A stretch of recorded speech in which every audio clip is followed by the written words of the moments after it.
Assalamualaikum warahmatullahi wabarakatuh. Perkenalkan, nama saya Lisa Aryani. Saya dari jurusan Ilmu Ekonomi Studi Pembangunan, Prodi Ekonomi Pembangunan kelas A. Di sini saya akan memaparkan tugas saya yang berkaitan tentang kemiskinan, pengangguran, pertumbuhan ekonomi, serta studi kasusnya. Kemiskinan merupakan suatu kondisi yang mana seseorang itu tidak mampu untuk memenuhi kebutuhan dasarnya, seperti tempat tinggal, sandang, pangan, kesehatan yang layak, pendidikan yang layak, serta hal lainnya. Kemiskinan dapat dibagi menjadi 4 jenis.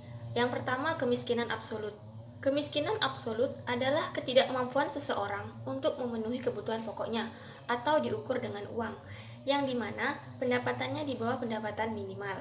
Yang kedua yaitu kemiskinan relatif. Kemiskinan relatif adalah pendapatan seseorang itu berada paling bawah dibanding dengan masyarakat sekitarnya. Pada negara maju, biasanya untuk melihat kemiskinan dapat menggunakan kemiskinan relatif.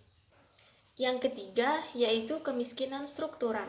Kemiskinan struktural terjadi karena struktur ekonomi yang tidak berpihak kepada mereka. Contohnya pada suku yang tinggal di pedalaman.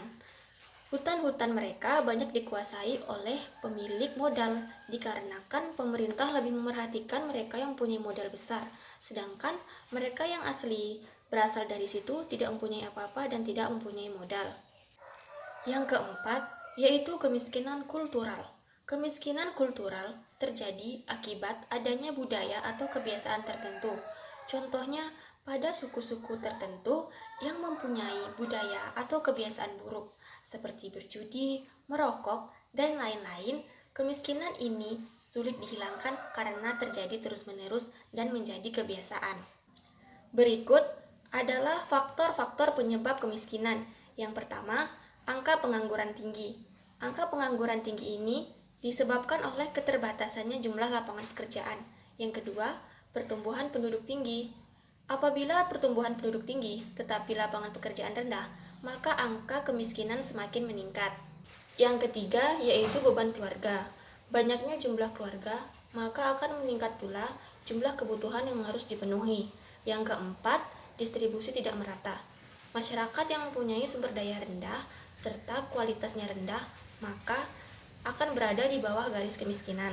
Pengangguran adalah orang yang telah memasuki angkatan kerja yang berumur 15 hingga 64 tahun, yang tidak bekerja atau sedang mencari pekerjaan.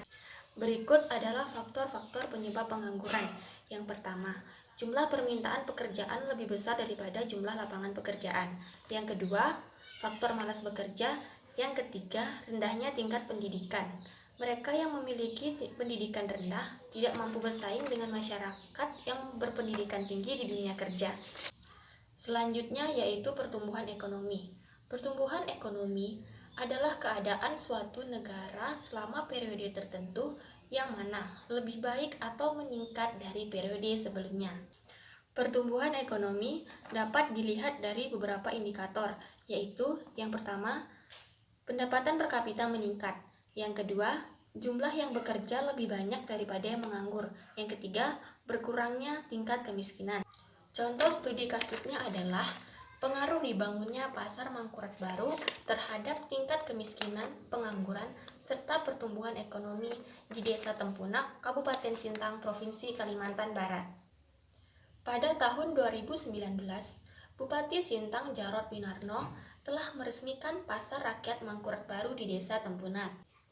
Pasar rakyat ini dapat menampung 10 kios pedagang dengan ukuran 4 x 6 meter yang dilengkapi dengan lahan parkir, toilet, drainase, tempat sumur, bak penampungan air, serta instalasi listrik. Pasar ini penting hadirnya di masyarakat Desa Tempunak karena masyarakat tidak perlu jauh-jauh ke kota jika hendak berbelanja untuk memenuhi kebutuhan sehari-hari mereka. Pasar rakyat ini dibangun untuk membuka peluang bagi masyarakat Desa Tempunak yang ingin membuka usaha dengan berdagang di pasar itu. Mengingat bahwa sebagian besar mata pencarian masyarakatnya sebagai petani atau peladang, maka jika mereka ingin menjual hasil panennya, cukup dijual di pasar itu tanpa harus menjualnya ke kota. Pedagang juga dapat menjual kebutuhan lain seperti pakaian, sepatu, peralatan sekolah, perabotan rumah, dan lain-lain. Dan juga bagi mereka yang ingin berdagang tetapi tidak mempunyai modal, maka pemerintah akan meminjamkan modal kepada mereka. Dengan adanya pasar ini, bertujuan untuk mengurangi jumlah pengangguran dan jumlah kemiskinan di desa Tempunak, serta pertumbuhan ekonomi menjadi baik, karena pendapatan per kapita masyarakatnya meningkat.